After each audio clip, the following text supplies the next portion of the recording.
বিসমিল্লাহির রহমানির রহিম। আসসালামু আলাইকুম রহমতুল্লাহি ওয়া বারাকাতুহু। সুবহানাল্লাহ, আলহামদুলিল্লাহ, লা ইলাহা ইল্লাল্লাহ, আল্লাহু আকবার, ওয়ালিল্লাহিল হামদ। প্রিয় দেশবাসী, সবাইকে জানাই আমার পক্ষ থেকে সালাম। আসসালামু আলাইকুম রহমতুল্লাহি ওয়া বারাকাতুহু। আমি আজকে বেশি কথা বলবো না, একটু শারীরিকভাবে অসুস্থ আছি, শরীরটাও খুব খারাপ, মনটাও খারাপ। আলহামদুলিল্লাহ, আল্লাহ অবশ্যই কোনো না কোনো ভালো খবর অবশ্যই আমার জীবনে আসবে।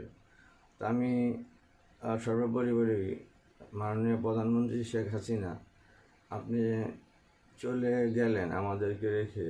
যারা সাধারণ নেতাকর্মী, তৃণমূলের নেতাকর্মী, তারা তো কখনো কোনো দিন দলের জন্য বেইমানি করে নাই। তারা রোদ, বৃষ্টি, ঝড়, তুফান যত কিছু আছে সব বাধা অতিক্রম করে আপনার ডাকে, আপনার জন্য